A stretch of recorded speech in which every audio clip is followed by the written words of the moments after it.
Amid the widening rumors surrounding the health of King Charles III, an unexpected announcement from Buckingham Palace has immediately shaken the United Kingdom and captured the attention of the entire world. Within just a few hours, questions about the future of the monarchy, the role of Prince William, and the stability of the British royal family became the focus of international media. The decision of a monarch to abdicate is always a rare event in modern British history. It is not merely a transfer of power, but also a moment that can shape an entire era. And when the name Charles is placed at the center of those speculations, all eyes turn to Buckingham Palace to seek answers. But what truly happened behind the palace gates? Is this a decision that has been prepared for a long time? Or is it a reaction to the growing pressures the king is facing? In our video today, we will analyze the information being circulated, the notable signs behind this shocking announcement, and what it could signal for the future of the British royal family.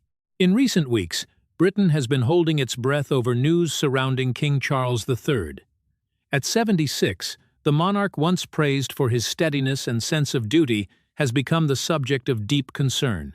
His once-packed royal schedule has been repeatedly cancelled, with no clear explanation from Buckingham Palace. The grand ceremonies where he once appeared confident and commanding have been replaced by short statements, "The king will not attend due to health reasons." At first, the public dismissed it as simple fatigue. After all, Charles is of an age where rest is understandable. But everything changed when reporters captured a troubling moment outside St. George's Chapel. The king's face was pale, his steps unsteady, his hands trembling slightly. A royal aide rushed to steady him, but the footage spread across British media within hours.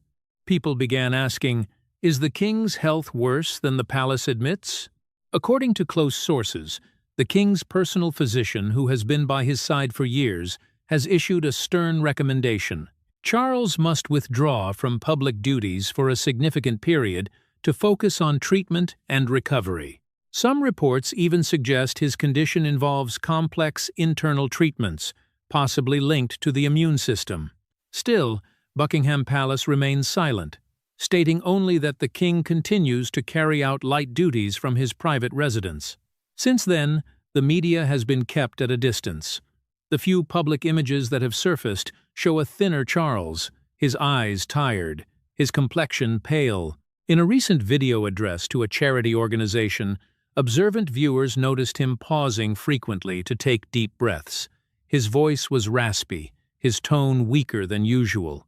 It left many fearing that his illness may have advanced faster than anyone expected. A staff member at Clarence House cautiously revealed that the atmosphere inside the royal residence feels different. Schedules are constantly rearranged.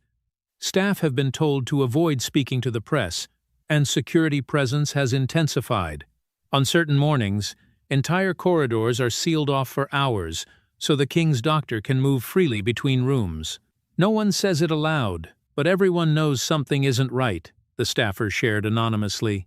Outside the palace walls, concern is spreading fast. Social media is flooded with questions. Where is the king? Why is the palace hiding the truth?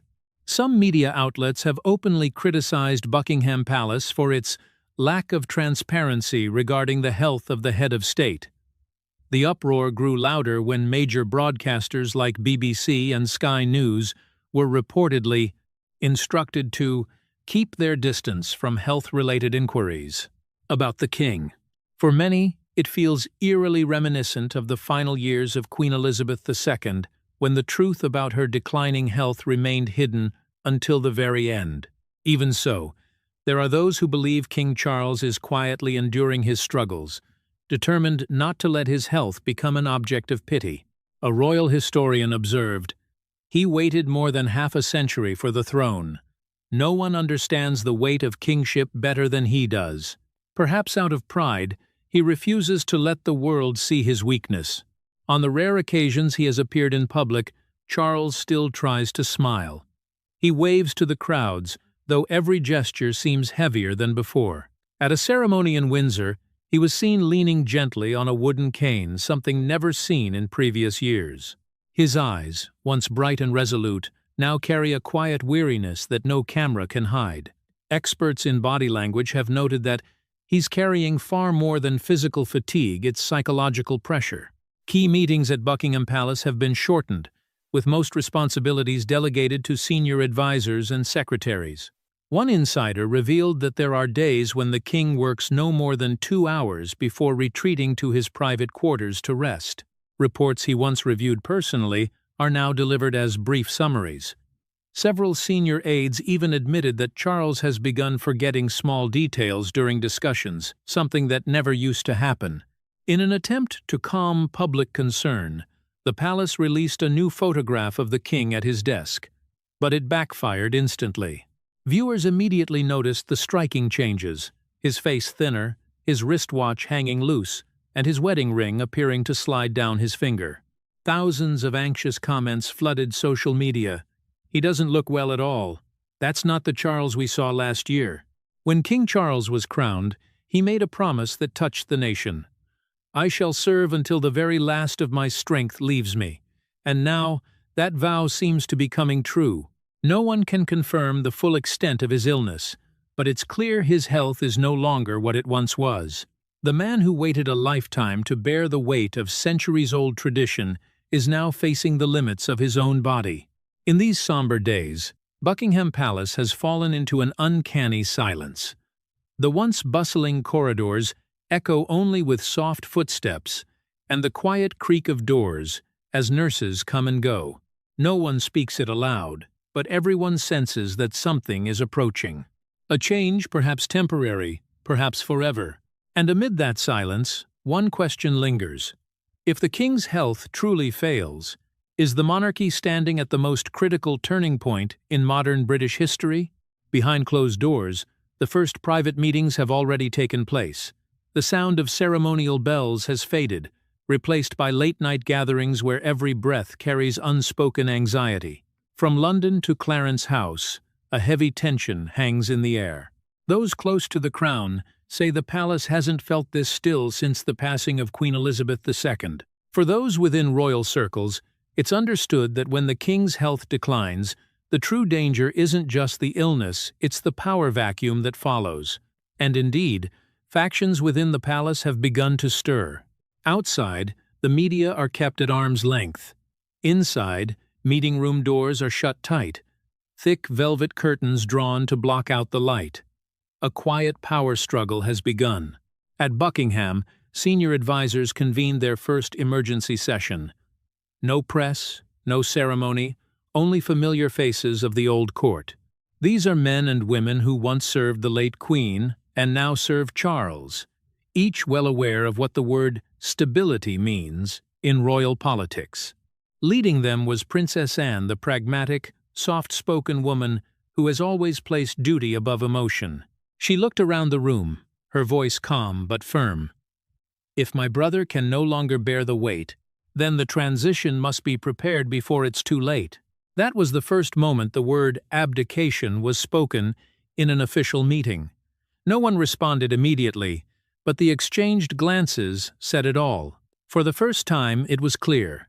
This was no longer a rumor. The traditionalists, those devoted to the honor of the crown, believed the monarchy must preserve its dignity through decisive action, not by clinging to the throne when strength is gone. A senior advisor who once served Queen Elizabeth II spoke slowly, his voice weighted with meaning. If Her Majesty were still here, she would choose honor over power. His words fell into the room like a stone in still water. Silence followed. For those who had watched generations of royals rise and fall, the message was clear: time itself can be the most merciless force of all. And time, it seems, is no longer on Charles's side. But elsewhere, at Clarence House, the private stronghold of King Charles and Queen Camilla, a very different atmosphere was taking shape. Those closest to the king refused to believe he should step down so soon. One trusted aide reportedly said, "His Majesty has waited his entire life for this moment. He cannot abandon the throne because of a few weary months." They called abdication a reckless act, warning that such a move would make Charles appear weak in the eyes of the people and jeopardize the continuity of the monarchy. This faction wasn't just defending the king, They were defending the stability of the crown itself, because they knew that if Charles were to abdicate early, the entire structure of power within the palace would need to be rebuilt, and not everyone would have a place in the new order. Behind the doors of those secret meetings, names like William, Anne, and Catherine surfaced again and again, like chess pieces in a game whose end no one could predict. By mid-October, the pace of these meetings had intensified. Sources inside the palace claimed many were held late at night, often involving just 4 or 5 participants. Documents were sealed, phone calls made only through secure lines. One advisor described the mood, "I've never seen the palace operate in such eerie silence. People move quietly, speak in low voices, and avoid meeting each other's eyes for too long." Then came the night of October 12, a moment insiders now refer to as the turning point. A black Range Rover slipped out of Adelaide Cottage, carrying Prince William and Princess Catherine to Buckingham Palace. No public schedule recorded the visit, but security cameras confirmed their presence for nearly 2 hours. No one but 4 people, Charles, Camilla, William, and Catherine, knows exactly what was discussed that night. But according to a close source, the conversation was tense and deeply emotional. William, the composed eldest son, was said to have told his father softly, "I don't want to see you suffer because of duty. If you need to rest, Britain will understand." Catherine, sitting quietly beside her husband, reached out to hold his hand, her gaze resting on Charles, who reportedly remained silent, head bowed. To him, the crown was not merely power, it was legacy, a promise to his late mother. Yet, as he looked at his son and daughter-in-law, the faces of the next generation, Charles seemed to realize something profound. A monarchy cannot endure on will alone. It must renew itself through youth and faith. After that meeting, the king was said to have lingered in the room longer than usual. A courtier later recounted that he said nothing on the drive back to Clarence House. When they arrived, he finally murmured a single sentence, "Perhaps it's time I start thinking seriously." That one line, spoken softly, rippled through the staff in silence. They knew the balance of power had begun to shift. The next morning, his closest advisors were summoned to an unscheduled meeting. No decisions were formally announced, but signs of change became unmistakable. Charles began delegating more royal duties to William. His public appearances grew fewer, his speeches shorter, and his absences were no longer covered up by the palace as they once had been. Within the walls of the British monarchy, once thought unshakable cracks had begun to appear. The traditionalists believed it was time to prepare for transition. The loyalists still hoped the king could hold on a little longer. And at the center of the storm stood Charles himself, facing the hardest question of his life. Does he have the courage to let go of the crown he spent a lifetime waiting to wear for the sake of his country? Outside, Britain remained calm, as if nothing were happening. But within those ancient walls, every breath carried the weight of change. The secret meetings continued, and no one knew when the final decision would come. Some say that power doesn't abandon people, it's people who must abandon power before it consumes them. And for King Charles, that moment seems closer than ever. Amid all the tense discussions and heavy decisions, one person bears a quiet, invisible pain. Prince William. ChatGPT Danoy. He is not just the heir to the throne, but also a son watching his father slowly fade before his eyes. King Charles, once strong and confident, once striding proudly through every state ceremony, is no longer the same man. His eyes look tired, his voice sometimes falters, and his hands tremble each time he signs an important document. To the public, these may be seen as mere signs of aging, but to William, they are warning bell signals of something far greater, a turning point that could redefine the course of British royal history. William has tried many times to hide his worries. In public, he still smiles, still walks beside his wife and children as if everything is calm. Yet those close to him know the moment anyone mentions the king's health, his eyes cloud with sorrow. In a private conversation with a trusted aide, William once said, "I'm not afraid of the throne. I'm afraid of losing my father." That single sentence revealed everything. In his heart, the crown has never meant more than family. When private discussions about a possible abdication began to circulate, William found himself torn. On one hand, he knew that sooner or later he would have to take over, and preparing now was the logical thing to do. But on the other hand, he also knew that such a decision would deeply wound his father. For King Charles, the throne isn't just power. It's the culmination of a lifetime of waiting, of years spent living under the shadow of his mother, Queen Elizabeth II, and of emotional scars that never fully healed after Princess Diana's death. William has often urged his father to stay on the throne longer. He believes that a monarch doesn't have to be in perfect health, only to hold on to his spirit and the people's trust. But Charles is different. He knows his own body better than anyone. He senses his limits approaching and seems increasingly serious about stepping back.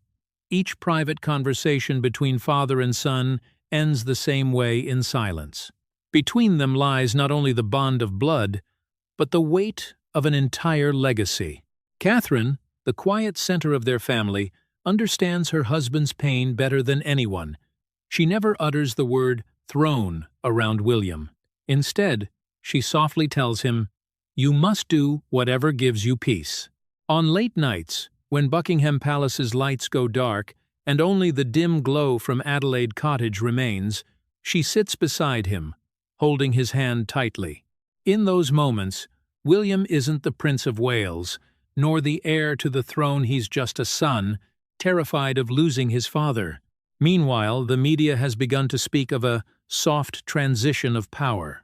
William now appears in public more frequently, taking on official duties on behalf of the king. He inaugurates projects, attends international events, and greets foreign guests in the monarch's stead. Images of him, in royal uniform, walking amid cheering crowds, have earned him a new title in the press, the King in Waiting. At first, it sounded like praise. But to William, it feels like an invisible burden. Each time he reads those words, he recalls his father's weary eyes. He does not wish to become the next king while his father is still alive, still fighting every day to maintain the faith of his people. Deep down, William harbors a fear he has never voiced, the fear that if the crown comes too soon, it will not be a triumph, but the end of a chapter in his family's story. Because he knows that to ascend the throne would mean losing his father forever. Catherine, on the other hand, continues to keep a careful distance from Camilla, not out of resentment, but because she understands how delicate this moment is. Camilla is trying to maintain her influence as the king grows weaker, while Catherine represents the new generation, modern, grounded, and deeply loved by the public. One wrong step, and tensions between the two women could ignite a storm that shakes the royal household to its core. William is well aware of this. He often reminds his wife to stay calm and avoid unnecessary confrontations, and Catherine, with her usual grace, always complies. She quietly stands behind him, allowing him to face the challenges that only he can bear. But even William's strength has its limits. Palace insiders whisper of a moment when he abruptly left a meeting at Clarence House after a senior royal aide from the old guard remarked, "The monarchy needs a new king now." They had no idea how deeply those words cut him. William has no desire to claim the throne, and even less to see his father reduced to the label of a king past his time. Each evening, when he returns home, William spends time talking with his children. He teaches them about loyalty, duty, and gratitude. He doesn't want them to grow up under the crushing weight of expectation, as he once did. Sometimes, Catherine looks at him and sees the quiet conflict in his eyes, strength mingled with exhaustion, compassion intertwined with fear. To the public, William remains the future of the monarchy, the symbol of stability. But few truly understand what lies behind that polished image, sleepless nights, endless private conversations, and a heart weighed down by fear. He worries that when the time comes, he may not be strong enough to carry it all, not just the crown, but the legacy, the expectations, and the ghosts of the past. In a recent public appearance, William moved many to tears when he said, No one is ever truly ready to be king. You simply learn to stand firm when there's no other choice." His words felt like a confession, steady, yet quietly lonely. And perhaps that is what makes William different. He does not crave power. He simply wishes to protect the love he holds for his father, his family, and the people of Britain. But time moves on, and the kingdom still needs a leader. Whether he wants it or not, William is walking toward a destiny he cannot escape. And in the dim light of Buckingham Palace, as the clock strikes through the night, witnesses say William once stood silently before his father's portrait, the man who waited his entire life for the throne and now struggles not to lose it. Perhaps, in that moment, William understood that love, duty, and power, the three noblest virtues, can also be the heaviest burdens a son will ever bear. But while William chooses silence and respect, Camilla has begun to act in her own way. By mid-October, news about King Charles's health spread rapidly across Britain. Whispers in the media claimed the monarch was no longer fit to fulfill his duties. The palace stayed silent. Yet that very silence only fueled public curiosity. And in those gloomy days, Camilla, once praised as Charles's pillar of strength, suddenly found herself in the spotlight. If before she was simply a worried wife praying for her husband's recovery, now Camilla was forced to face a harsh truth. If Charles abdicated, her power would vanish overnight. She is not the biological mother of the heir. She has no royal bloodline to secure her position when the crown changes hands. Everything she has built over the years, public acceptance, her standing within the monarchy, her title as queen, all of it exists only because of Charles's reign. If he steps down, Camilla will be left with nothing but an empty title and a vacuum of influence consumed by the next generation. So she began to move. Private meetings were held at Clarence House, the residence she and Charles share. William was not invited. Neither was Princess Anne, nor any member of the heir's circle. Only Camilla and a handful of her most trusted advisors, old friends from her media days, and a few loyal former royal secretaries. She instructed them to analyze every possible scenario. What if Charles abdicates? What if his health worsens? What if William ascends sooner than expected? In every scenario, Camilla asked the same question: what will my position be? According to palace insiders, during one such meeting, Camilla requested that her legal team explore the possibility of retaining the title Queen Dowager, an honorary title given to the widow of a king, or at least Queen Mother. As the late Queen Elizabeth, the mother of Queen Elizabeth II, was known. On the surface, it sounded reasonable. In reality, it was highly sensitive. Once William becomes king, allowing the public to keep calling Camilla queen could easily overshadow Catherine, who is destined to become the new face of British queenship. Camilla understood that perfectly, but she could not retreat. She has spent nearly half her life earning public acceptance, transforming from the most hated woman in Britain into the queen beside Charles. She cannot let all of that vanish because of her husband's declining health. From that moment, Camilla began inserting herself deeper into the king's decisions. Multiple reports suggest that during Charles's treatment at Sandringham, she stayed constantly by his side, persuading him to delay any thoughts of abdication. "Not now," she was quoted as saying. "If you step down, the people will think you've given up." Under Camilla's direction, Buckingham Palace began releasing old footage of the king clips from the summer months, showing him healthy, smiling, and engaging with the public. Those videos were broadcast across national networks, meant to reassure the people that the king is fine. But sharp-eyed viewers noticed the inconsistencies: the lighting, the weather, the background. None matched the current season. It was, unmistakably, a desperate attempt to preserve an image that was already fading. Yet the more Camilla tried to conceal, the more the media grew suspicious. Tabloids ran bold headlines. "What's really happening to King Charles? Why is Camilla hiding the truth? Who's actually running the monarchy?" And the unrest didn't stop with the press. Tensions began to rise within the royal household itself. Some of William's close advisors accused Camilla of manipulating the situation to delay the transition of power. They urged William to act, to take the initiative. But he refused, simply saying, "This is my father's matter." William chose silence. But that silence gave Camilla all the space she needed to act. Then, one morning, Britain woke up to a shock. A series of leaked photos allegedly taken secretly at Sandringham spread like wildfire. In them, King Charles appeared pale, frail, leaning heavily on a cane, flanked by two aides supporting him. His eyes looked so weary that the entire nation seemed to fall silent. The image was in stark contrast to the bright, cheerful videos Buckingham Palace had released just days earlier. The media exploded. News channels ran non-stop coverage. Commentators demanded answers. Why did the palace lie? How bad is the king's condition? Who leaked these photos? Camilla was thrown straight into the eye of the storm. Overnight, she went from being seen as the devoted wife to the focus of suspicion. Many believed it was her own camp that leaked the images, a move designed either to regain public sympathy or, worse, to craft a narrative that served her interests. The rumors spread fast, forcing Camilla to step forward. According to one insider, she convened an emergency meeting at Buckingham Palace. Her voice, they said, was cold and firm. No one is to release any further information. Every image, every detail about the king. From now on, I control it. But it was already too late.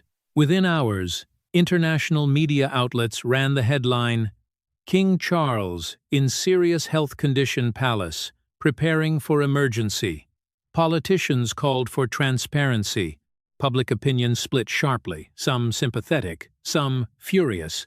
Others convinced Camilla was desperately trying to salvage a fading reign. Inside Sandringham, a frail and exhausted Charles was said to have seen the reports. Turning to his aide, he whispered only one line, "Perhaps it's time." Back at Buckingham Palace, Camilla stood silently by the window, staring out at the long line of news vans and cameras flashing under the grey London sky. The lights from the cameras reflected off her face, half determined, half broken. She knew the real battle had begun. And just when everything seemed to be falling apart, Camilla made a move no one could have predicted. That October morning in Windsor was shrouded in a thin, cold mist, so quiet that one could hear the rustle of fallen leaves across the cobblestones. In that still air, King Charles and Prince William appeared side by side, walking slowly down the narrow path leading to the castle gardens. No entourage, no cameras, just two men, a weary father and the son, who carried the future of the monarchy on his shoulders. A passing photographer happened to capture the moment. The picture came with no caption, yet the look between father and son said it all. Charles looked thinner, paler than ever. William's eyes were heavy with sorrow. Neither spoke much, but every step they took seemed burdened with meaning. When the photo surfaced, the British public understood at once something momentous was happening behind the closed doors of Windsor Castle. Later, an insider revealed that the meeting had not been accidental. Charles had summoned his son to discuss his intent to transfer royal duties. According to the source, the document had already been signed days earlier.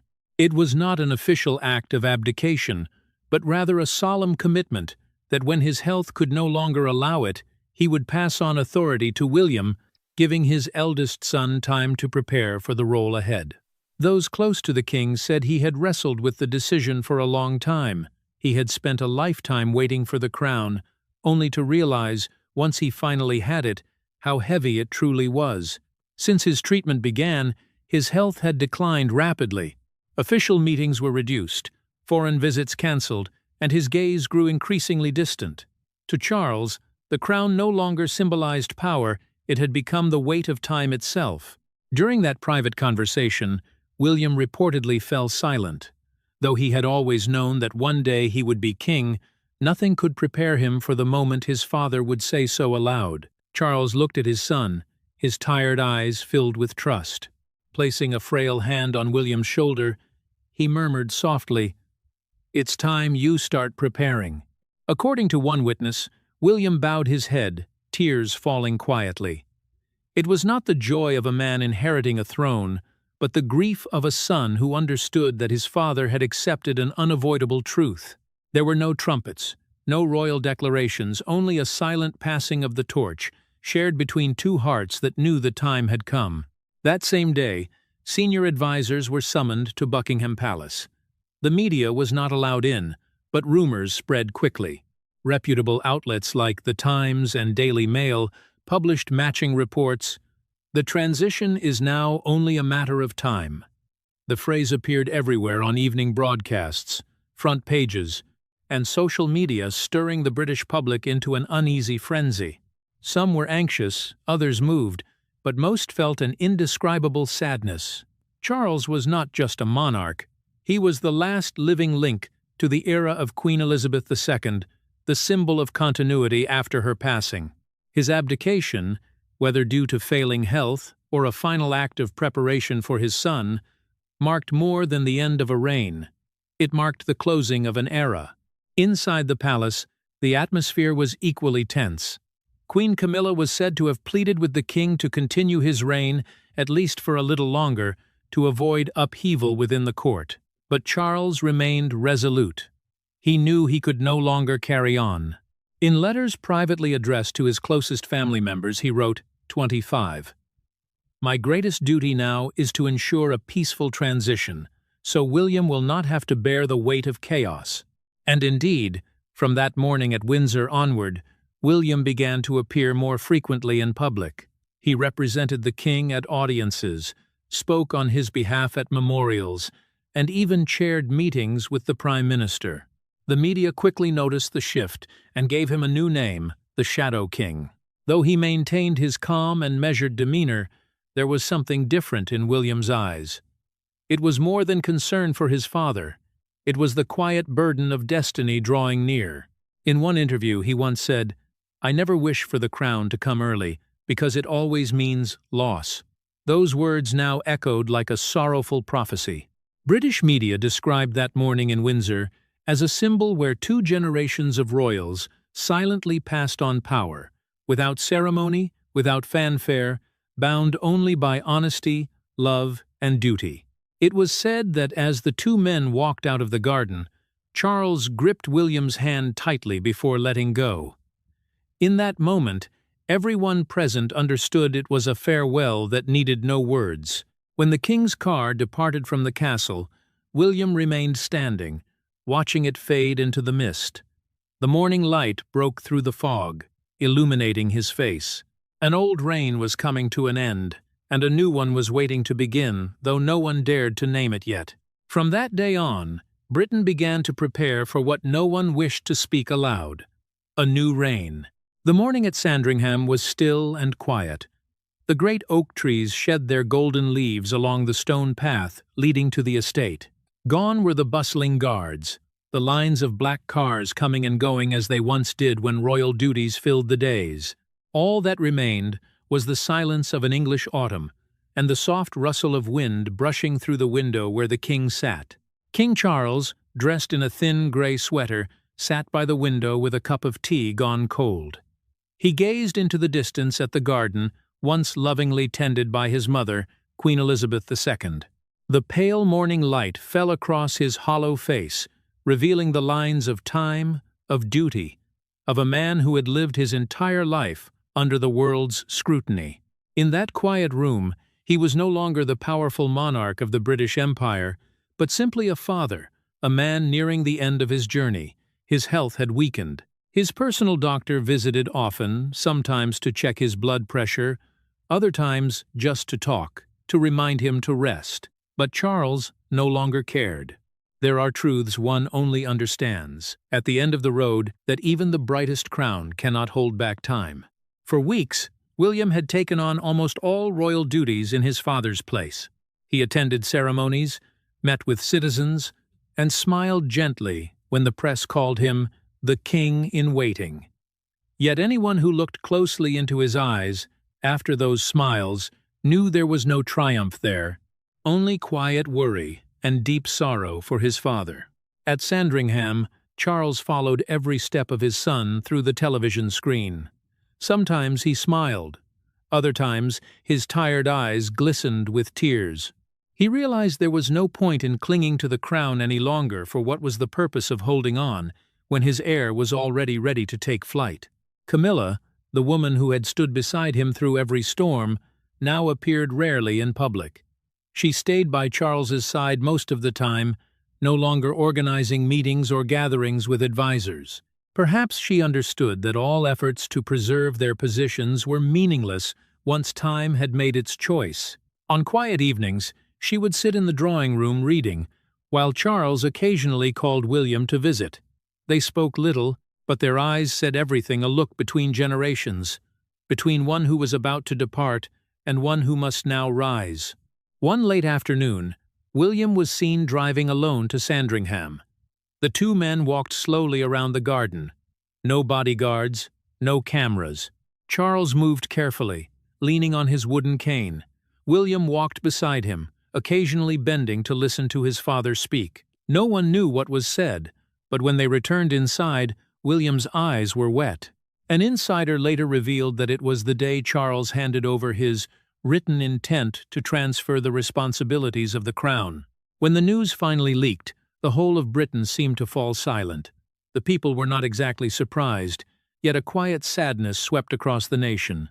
For though he had been a figure of controversy, Charles remained a symbol of endurance, the man who had waited more than 70 years for the crown, only to let it go after a few fleeting seasons.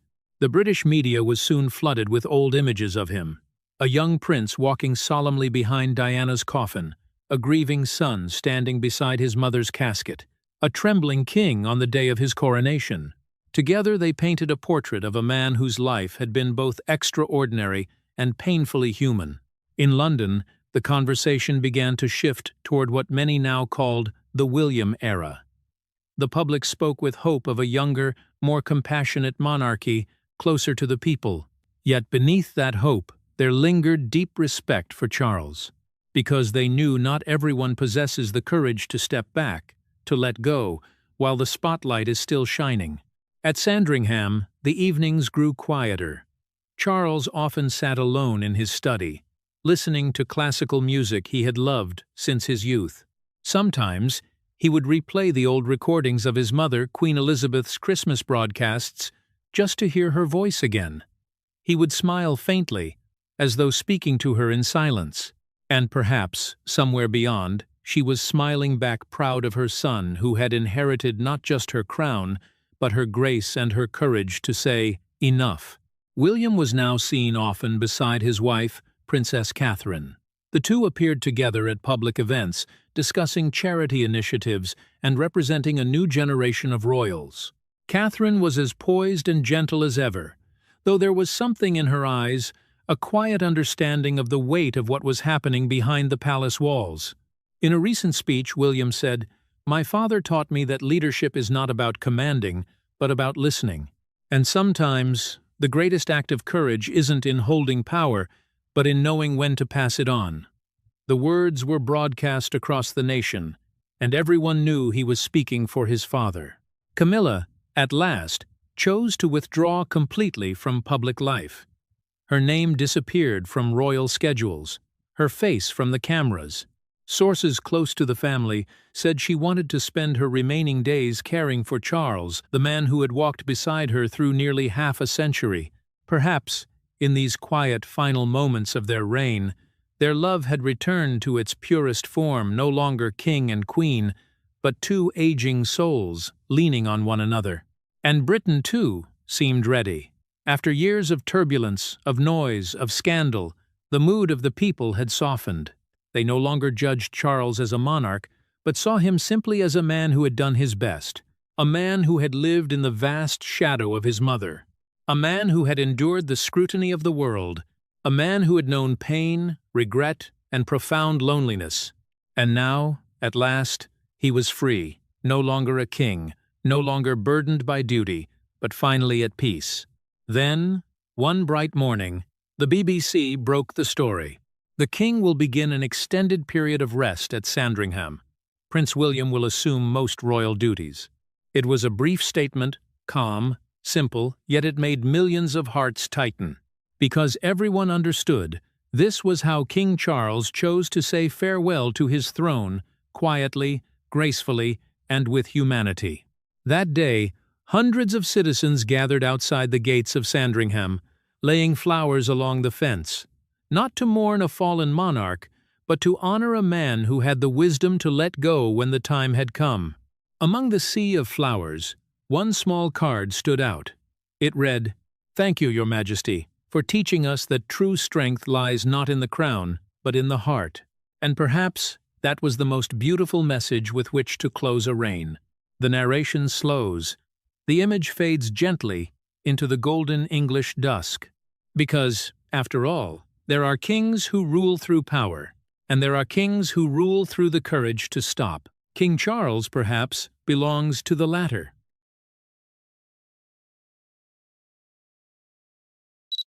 Behind the velvet curtain of power and the polished diplomatic rituals of the British royal family, the boundary between a peaceful day of great celebration and a constitutional crisis can be separated by just a tense breath. On June 6, 2026, as the public focused their eyes on All Saints' Church in the ancient region of Kemble to celebrate the wedding of Peter Phillips and bride Harriet Spurling, a formal and warm congratulatory statement was issued from the office of the Princess of Wales. However, few knew that, behind the solid and cold monolithic limestone walls of Buckingham Palace, a brutal and breathtaking war for the throne had silently taken place exactly 48 hours earlier. This was not merely a typical internal factional dispute, but an institutional sabotage plot at the highest level exposed right before the critical hour. The center of this political storm named Queen Camilla and her biological sister, Annabel Elliot. The two had secretly orchestrated a sophisticated plan to drain national assets, swapping sacred Welsh gold treasures in order to ruin the reputation of the new bride and trap the gatekeeper of the royal collection. The motive behind was nothing other than a deep envy of the growing power of Princess Catherine. But the Parker Bowles sisters were mistaken. Catherine not only saw through the entire drama, but also launched a cold legal counterattack, completely cutting off the wings of the Queen right before the church bells could ring. In your opinion, the steel intervention of Princess Catherine was a righteous protection of the royal heritage, or a ruthless political punishment to completely isolate Queen Camilla? Please comment number 1 if you support Catherine, or number 2 if you think Camilla is being backed into a corner. The winter of early 2026 witnessed the darkest and most solitary days at the Sandringham estate, Norfolk County. Here, completely separated from the flashlights of the London media, King Charles III was silently undergoing the most fierce days in his battle against a serious illness. In his private study, filled with the scent of ancient oak and the crackling sound of the fireplace, the king appeared with a thin, haggard look due to prolonged cancer treatments.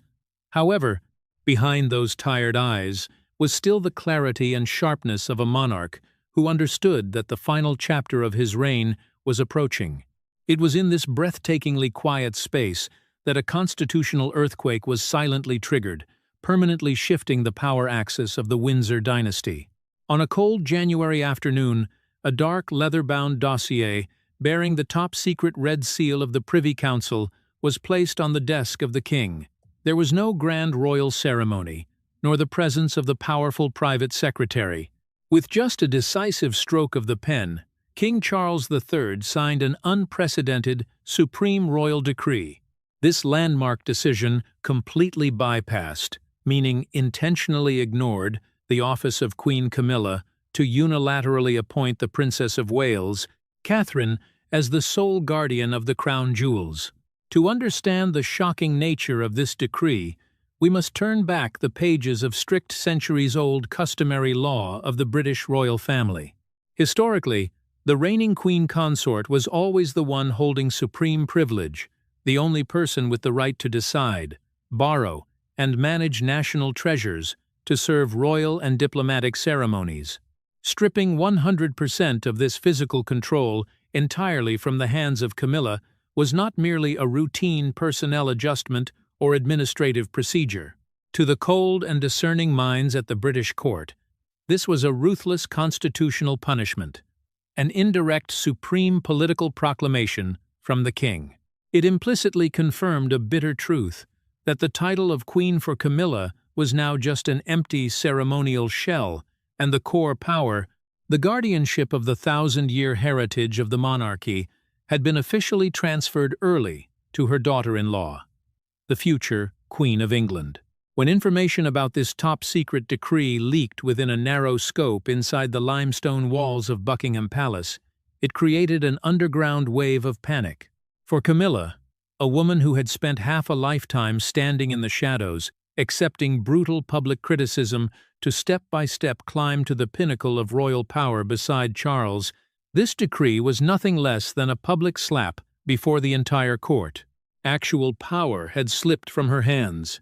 Every key leading to the secure Jewel House vault at the Tower of London, every power to approve priceless and peerless jewelry collections, now lay under the exclusive control and legal approval of the Kensington Palace office under Catherine. The presence of the new gatekeeper suddenly became a giant shadow, closely monitoring every move of the reigning queen. Courtiers at Sandringham revealed that the atmosphere between the two royal offices became frozen in the following weeks. The deep wound to her self-esteem, combined with the ultimate fear of complete isolation as the abdication scenario of King Charles III was being accelerated due to his critical health condition, ignited a fierce fire of envy within the mind of Camilla. She could not sit still and watch her power being stripped away in such a humiliating manner while the current reign had not yet ended. This collapse of authority pushed the rage of Camilla to its peak, and the most perfect target for retaliation appeared just as a new member was preparing to step through the royal doors. To understand why an internal wedding of Peter Phillips, a man who does not bear a royal title, could trigger such a brutal war for the throne, we must leave the luxurious corridors of London to visit two completely opposite locations: the rooms smelling of disinfectant at a pediatric hospital under the National Health Service in the center of the capital, and the windy, strict atmosphere of the Gatcombe Park estate in the Gloucestershire region. It was exactly at this intersection that a new reality of the Windsor dynasty was shaped, named Harriet Spurling. Completely different from the wealthy young ladies coming from aristocratic families listed in the Burke's Peerage Directory, Harriet Spurling entered the world of the Windsor family not through inherited privileges, but through a resume of pure dedication. For 14 long years, she worked quietly in stressful night shifts within the public health system, facing the boundary of life and death of pediatric patients in critical conditions.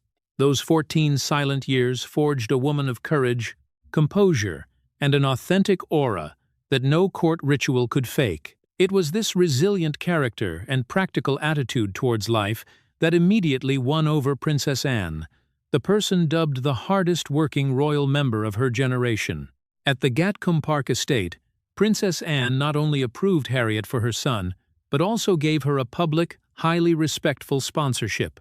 However, the appearance of Harriet under the guidance of Princess Anne and the warm welcome from Princess Catherine accidentally touched the psychological vulnerability of Queen Camilla.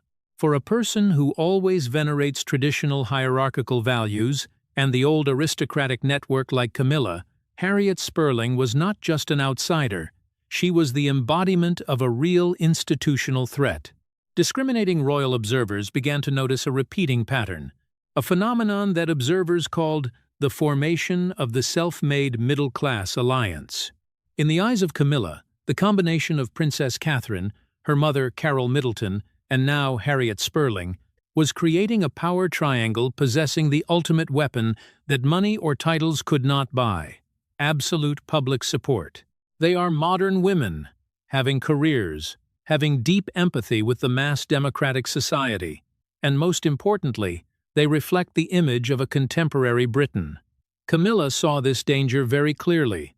If the alliance of Catherine continued to expand and received absolute support from the pillars of the direct bloodline like Princess Anne, then the old aristocracy, the aristocratic families rooted around the office of the Queen, would face the scenario of being completely isolated 100% from the core power flow. That was not just a fear of being overshadowed in the media, it was the existential panic of an old ruling class before the wave of meritocracy the era of honoring actual competence and dedication.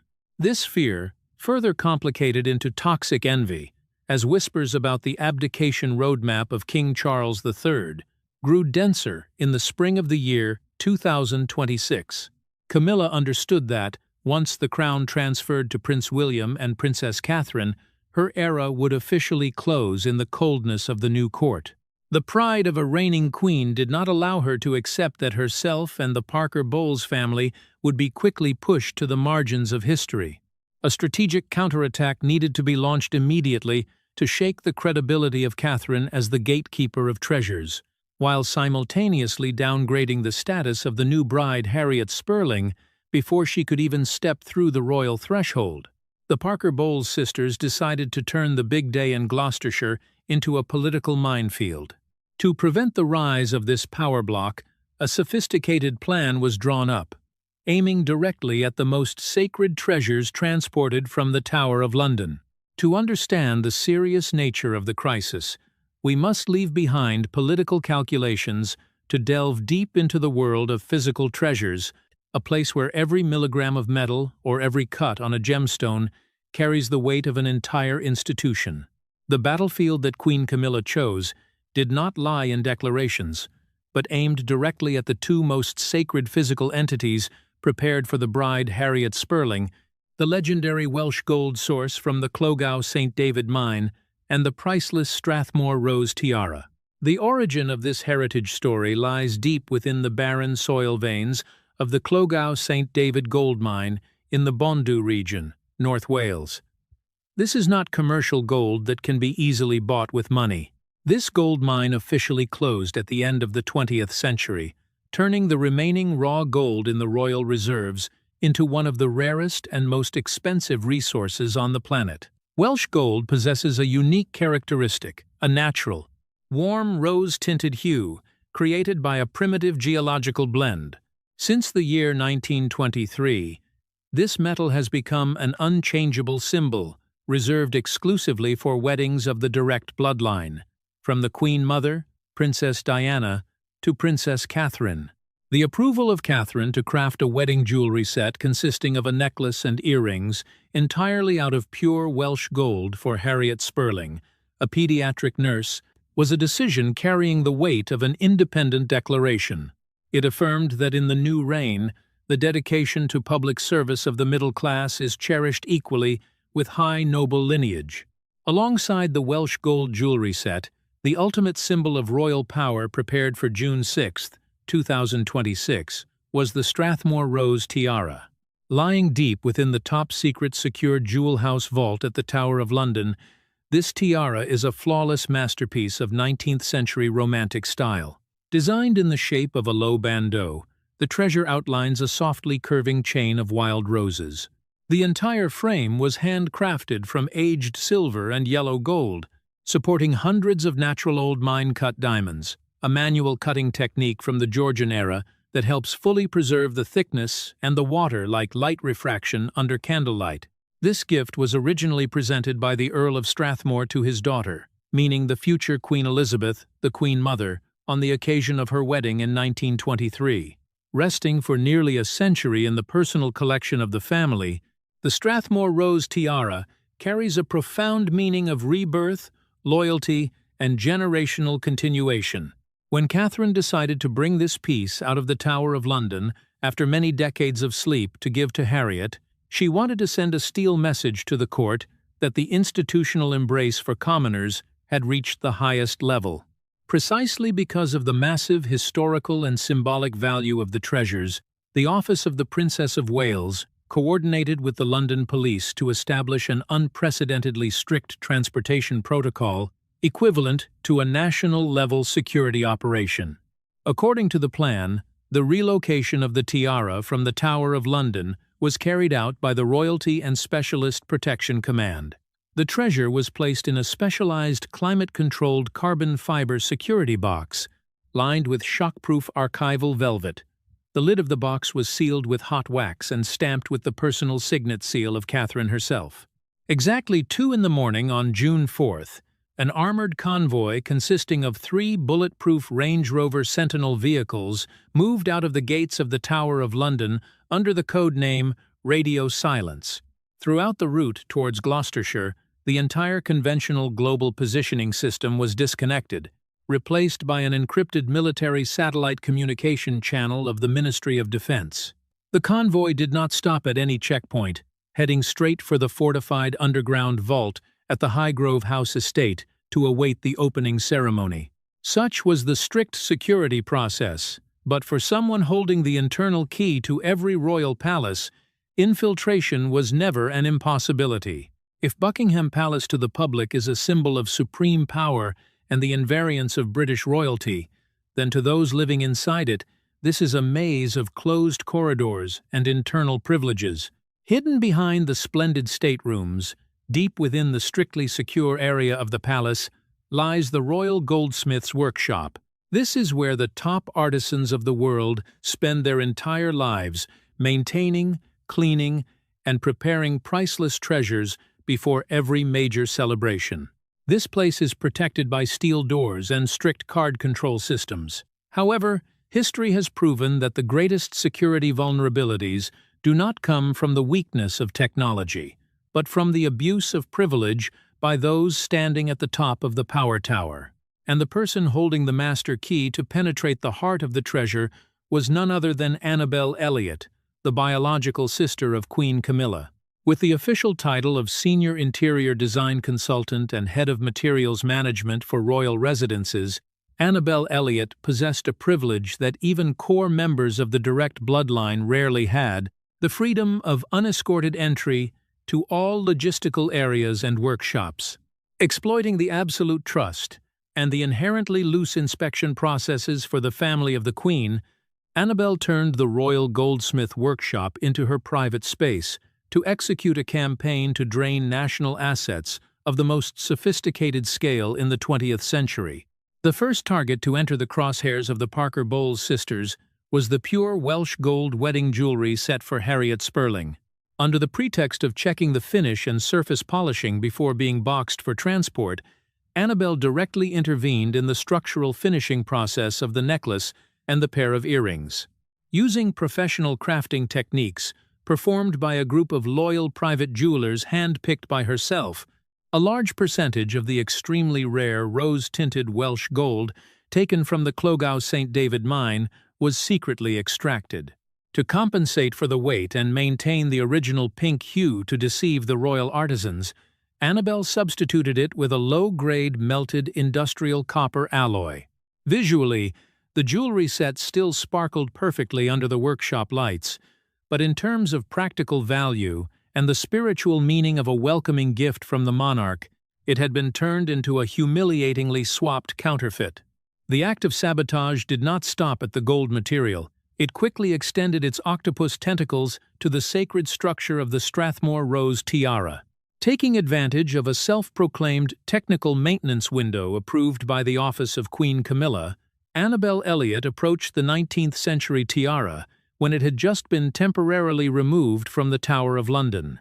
Her team carried out an extremely daring maneuver, prying dozens of natural old mine-cut diamonds out of the leaf-shaped silver settings and wild rose stems on the tiara frame. These original diamonds possessed a purity and manual cuts, carrying irreplaceable historical value. Replacing those empty spaces were artificial cubic zirconia stones, which were polished using modern laser technology to accurately replicate every facet and light refraction index of the old stones. The plan was calculated so meticulously that they believed under the flashlights of the media and the chaos of the wedding day, no one, not even the bride or the experts, could detect the difference with the naked eye. The real diamonds were then smuggled out of the palace in designer fabric sample boxes, in preparation for being recrafted into personal jewelry for the descendants of the Parker Bowles family. The motive behind this crime was not only blind envy, but a toxic combination of financial calculation and a political smear plot. In the spring of 2026, top-secret medical reports on the complicated progression of cancer of King Charles III were continuously delivered to Camilla accompanied by constitutional pressures regarding an irreversible abdication roadmap. The Queen and her sister understood that their time at the center of power was running out. They needed to take advantage of these final months to accumulate an independent generational wealth, an insurance pocket using royal assets, before being expelled from Buckingham Palace under the reign of King William V. At the same time, if this swap was only discovered months or years after the wedding, all legal liability and public outcry over a desecrated treasure would collapse onto the head of Princess Catherine, who had just been decreed as the sole guardian of the collection. That would be a fatal blow, destroying the credibility of the future queen, proving her helpless and incompetent in protecting the royal heritage. The Parker Bowles sisters were firmly convinced that the incident would sink into darkness until they ran into the extreme vigilance of the new gatekeeper. Late at night, on a day at the end of May 2026, the atmosphere inside Kensington Palace was enveloped in a spine-chilling silence.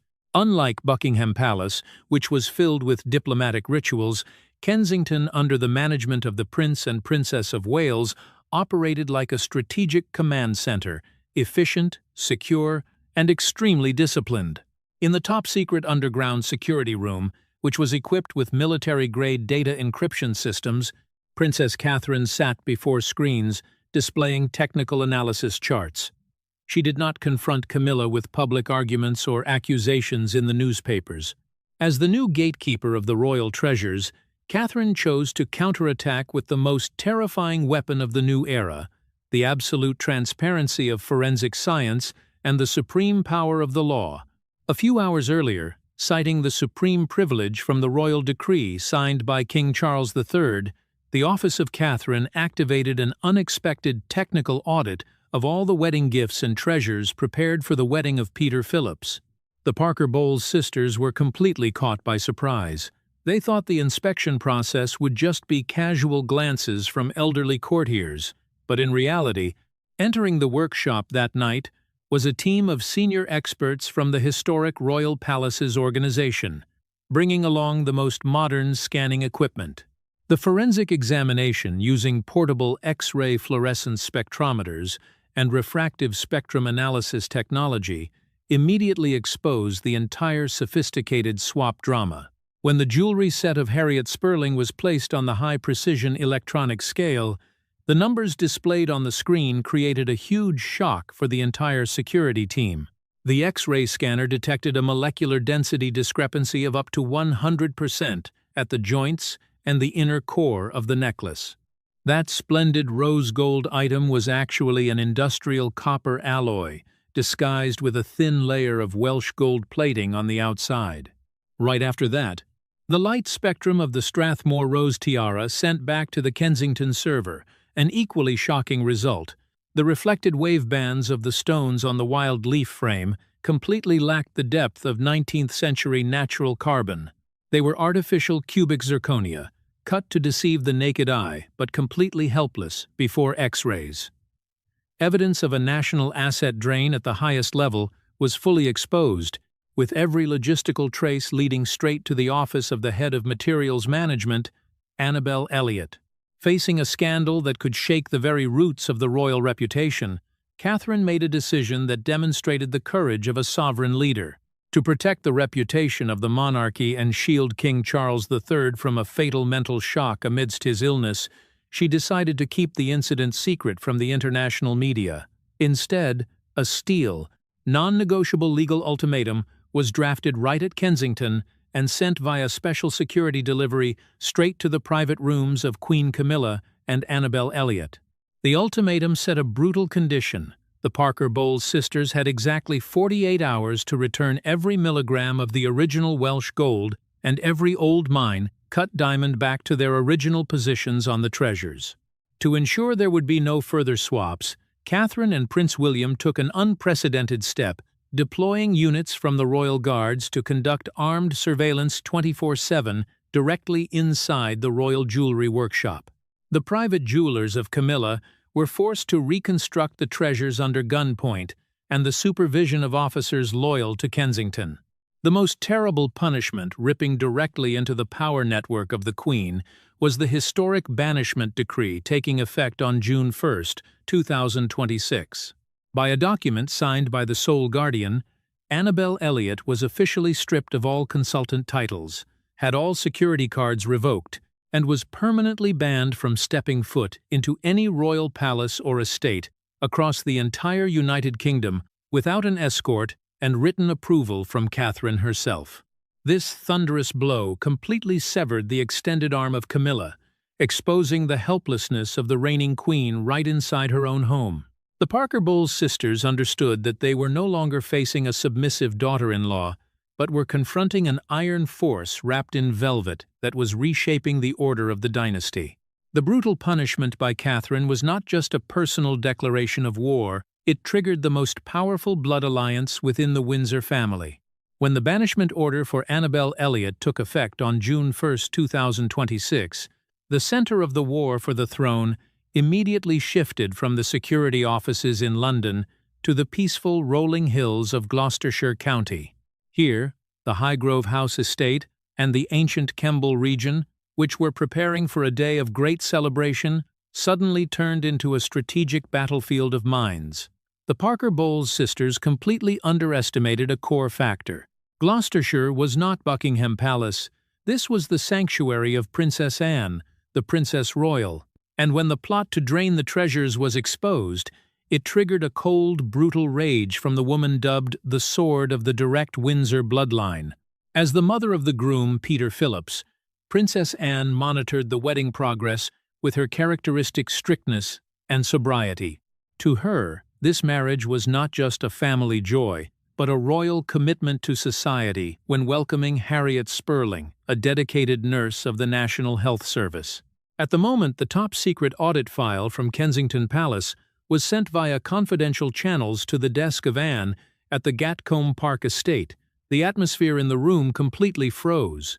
The X-ray spectrum photographs, exposing the industrial copper layer inside the wedding gold set, along with stereoscopic analyses showing the real diamonds on the Strathmore rose tiara had been replaced by fake cubic zirconia stones, touched her ultimate limit of endurance.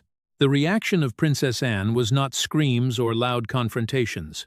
It was a terrifying silence, a clinical rage of a royal general. Camilla had not only intentionally ruined the big day of her son, downgrading the honor of the future daughter-in-law she deeply cherished, but also dared to boldly steal the heritage of the Queen Mother to enrich the private Parker Bowles family. Immediately, a steel alliance between the blood royal and the Princess of Wales was forged. Princess Anne stood entirely with Catherine, providing the office of the sole guardian with an absolute power of action that Catherine previously had to consider.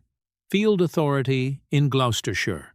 The retaliation campaign launched by Princess Anne was deployed with a speed and ruthlessness that caught Buckingham Palace off guard.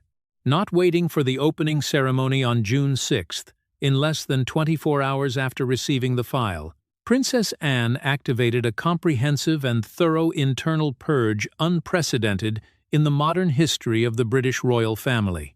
Her goal was clear: to sweep away 100% of the personnel, courtiers, and housekeepers who had any close connection to the influence network of Queen Camilla across all royal estates in Gloucestershire, including Highgrove House. The purge process was carried out with iron discipline. All security card access, master key privileges, and logistical configuration codes of the staff belonging to the faction of Camilla in Gloucestershire were deactivated that very night. From long-term estate managers, the driver crew coordinating the bridal cars, to the flower arrangers and banquet room preparation staff with roots in the Parker Bowles family, all were immediately suspended, without any explanation given. To fill this void, Princess Anne took a bold step, deploying her entire loyal private staff from her Gatcombe Park estate, combined with the elite security officers of Prince William from Kensington, to take over 100% of the logistical system. This brutal yet legal shift of power erected an absolute wall of isolation around Highgrove House, where the Strathmore rose tiara, after being forced to be reconstructed with real gold and diamonds, was being secured in the underground vault. Every effort to approach, reverse the situation, or execute a second chain sabotage from the office of Camilla in London was broken right at the border of Gloucestershire County. Courtiers loyal to the Queen suddenly realized they had become invisible people, stripped of all administrative teeth and claws, and closely monitored by the security detail of William. Princess Anne sent an unmistakable message to Camilla. In this land, the power of the reigning queen was just a round zero before the will of the direct bloodline. When all barriers and seeds of sabotage were uprooted, the original aura of royal power was ready to shine before the eyes of the public. On June 6, 2026, the Cotswolds welcomed a morning filled with brilliant golden sunshine, shining upon the ancient stone roof tiles of All Saints' Church in the Kemble region. For millions of viewers watching through television screens and thousands of citizens gathering along the pathways, this was a perfect royal wedding day, romantic, peaceful, and deeply rooted in British tradition. However, to the most discerning minds within the Windsor court, the sacred space of the cathedral that day was not only the place witnessing the vows of Peter Phillips and Harriet Spurling, but had turned into a silent political court where a new power order of the Carolian dynasty was officially announced to the entire world. As the church bells rang out and the large oak doors opened, the bride, Harriet Spurling, stepped into the sanctuary in an elegant wedding dress. Glancing past the royal rose, the aura emitting from the jewelry on her body made those on the inside hold their breath. Under the light refracted through the stained glass windows of All Saints' Church, the necklace and earrings, set made of Welsh gold, radiated a warm, rose-tinted, and proudly original hue. On her hair, the Strathmore rose tiara sparkled with a light as liquid as water, mesmerizing and pure. Behind that breathtaking beauty was a miracle of supreme law enforcement. Just as the steel ultimatum of Princess Catherine demanded, the wedding gifts were perfectly restored down to every milligram. The entire amount of low-grade industrial copper alloy that Annabel Elliot secretly inserted was melted down and completely eliminated, replaced by the exact proportion of pure Clogau St. David Welsh gold extracted from the royal reserves.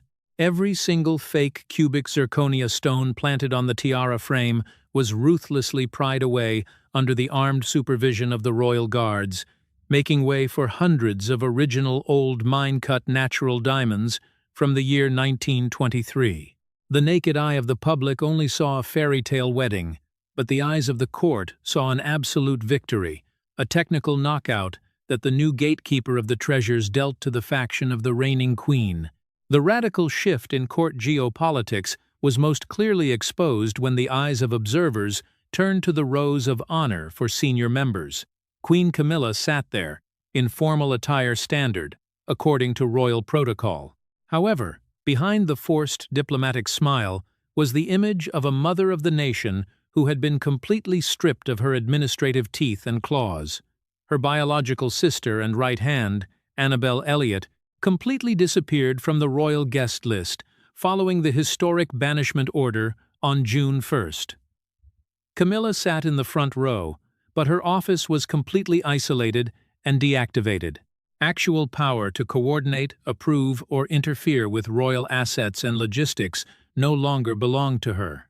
In both physical and institutional terms, Camilla had become a purely decorative symbol, an empty ceremonial shell, as the Carolian reign entered its early twilight. Conversely, on the opposite side of the sanctuary, a new alliance of power was radiating an unshakable authority. Princess Catherine appeared with a calm, quiet, yet majestic demeanor of an uncrowned regent. Beside her was Princess Anne, the gatekeeper of the direct royal bloodline. The unspoken consensus between the two most powerful women of their generation nailed down a constitutional truth: the future of the British crown now lay entirely in the hands of the faction of the Prince and Princess of Wales. This was not merely the victory of an individual. This was the ultimate affirmation of the power of the bloodline of the late Princess Diana against the decline of the Parker Bowles family. The legacy of Diana, through the decisiveness and iron courage of her daughter-in-law, Catherine, officially established a new, more transparent, and disciplined era of control, ready for the future reign of King William V. The stillness in the Kemble sanctuary that day was not an accidental peace, but the result of an iron hand wrapped in velvet that reshaped the future of an entire kingdom. When the last guests left the Cotswolds region and the international media lenses turned off their lights, the echoes of the wedding on June 6, 2026, did not stop at romantic photos, but were deeply etched into the legal structures of the United Kingdom. The crisis that almost became a historical stain on the Strathmore Rose tiara ultimately became a chapter testifying to the outstanding political vision of the Princess of Wales. Catherine proved to the entire political system, from the Prime Minister to the Parliament, that the title of sole guardian of the crown jewels she held was never a formal honorary title. It was a supreme institutional weapon used to purge greed and protect the legitimacy of the monarchy before the wave of the new era. By fiercely protecting the wedding gift of original Welsh gold and the historic tiara for Harriet Spurling, a dedicated pediatric nurse of the National Health Service system, Catherine achieved something that the old aristocracy of Camilla was always helpless to do, establishing a living bridge between ancient symbols and the values of a modern democratic society. The British royal family, in the new era, is no longer a space of suffocating aristocratic privileges, but a place honoring self-made merits and dedication to public service. Looking broadly at the national landscape, this silent war for the throne rewrote an irreversible boundary of power inside Buckingham Palace. Constitutional history is rarely shaped by loud trumpet blasts, but is usually decided by quiet decrees, late-night audits, and non-negotiable ultimatums. After what took place, the entire British court understood that the old order had completely collapsed. Although Queen Camilla still carries the highest ceremonial title beside King Charles III, her administrative teeth and claws and actual influence have permanently slipped from her hands, leaving an empty office. The core power, the transparency of the institution, and the future destiny of the British crown now rest entirely in the hands of the Princess of Wales, the woman who is not only protecting the treasures of the past, but is ready to master the destiny of an entire kingdom.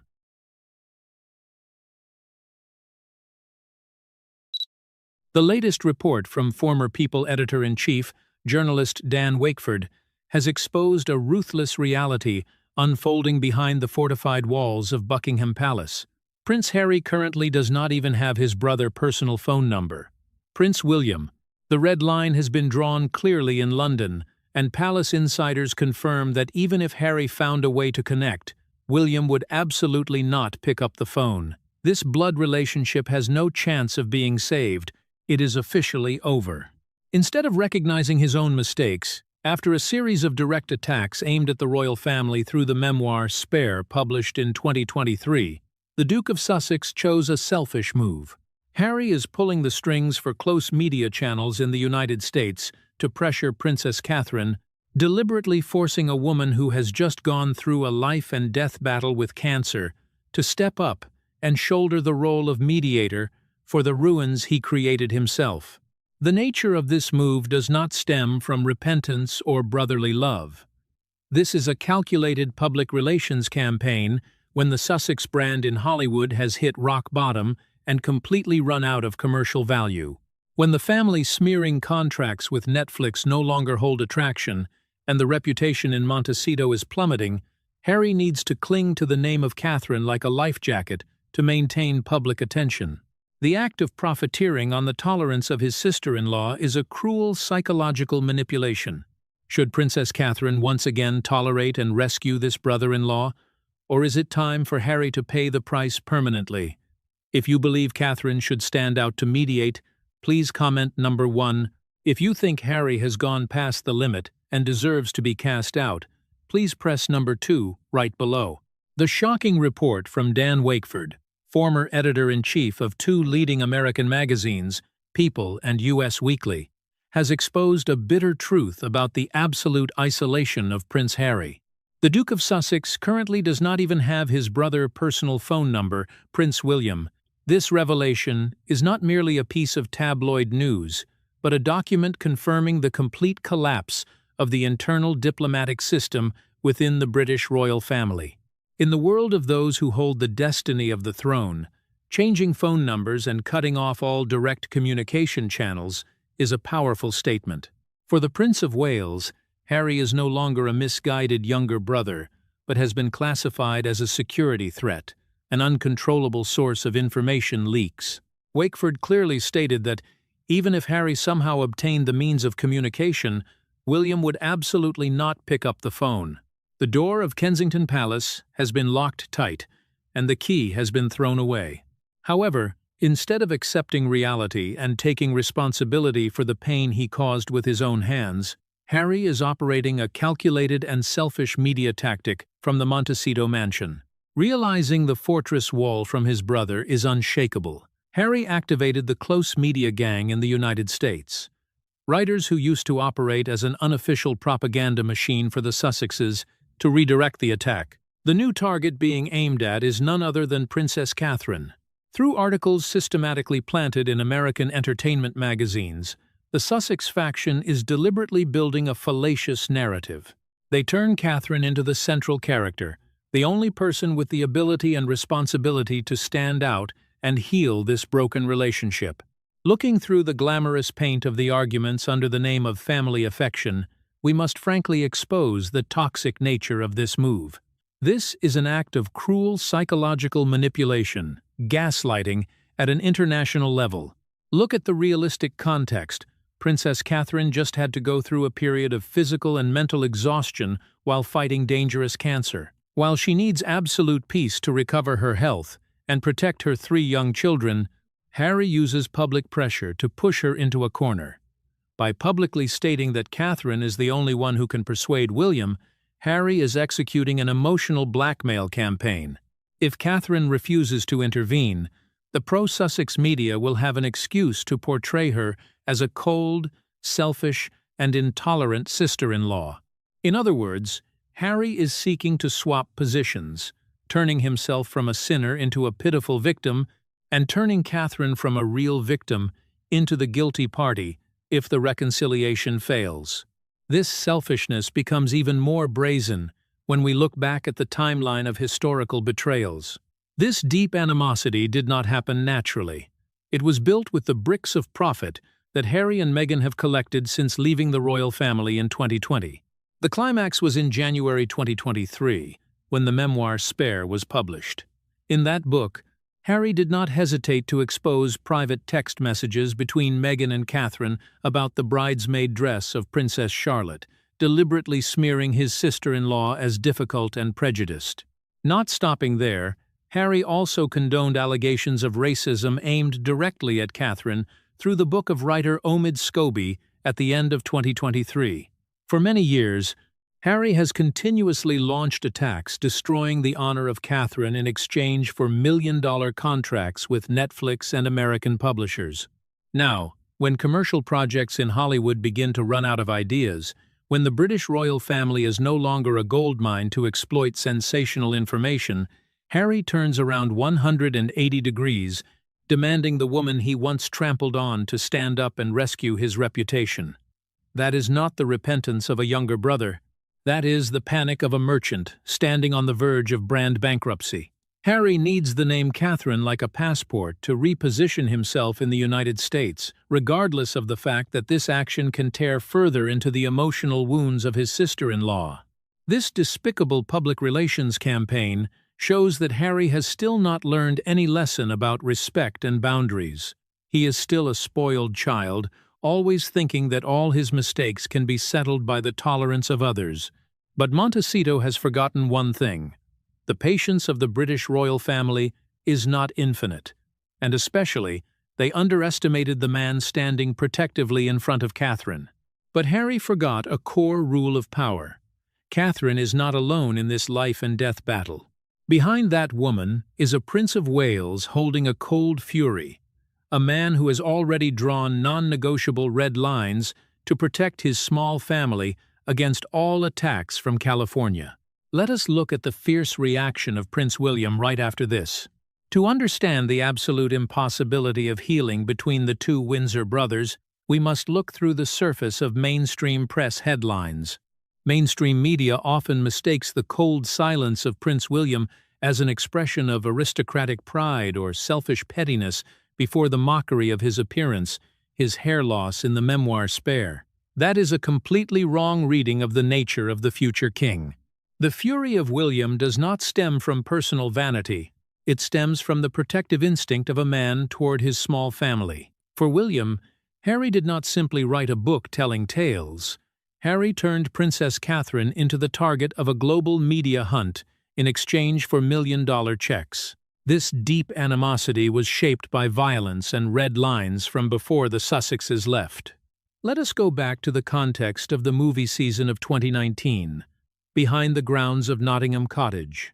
The shocking physical argument between the two brothers, where Harry accused William of grabbing his collar, ripping his necklace, and knocking him to the floor, breaking the dog bowl, was actually the climax of a pent-up process. William foresaw the toxicity and destructive power that the media wave from Montecito could cause to the royal structure, and especially to Catherine. Right from that moment, the Prince of Wales was ready to use violence to stop any threat invading the safe zone of his wife. When Harry publicized the most private corners, trampling on the ultimate principle of the family, which is never explain, never complain, William officially scratched Harry's name out of his life.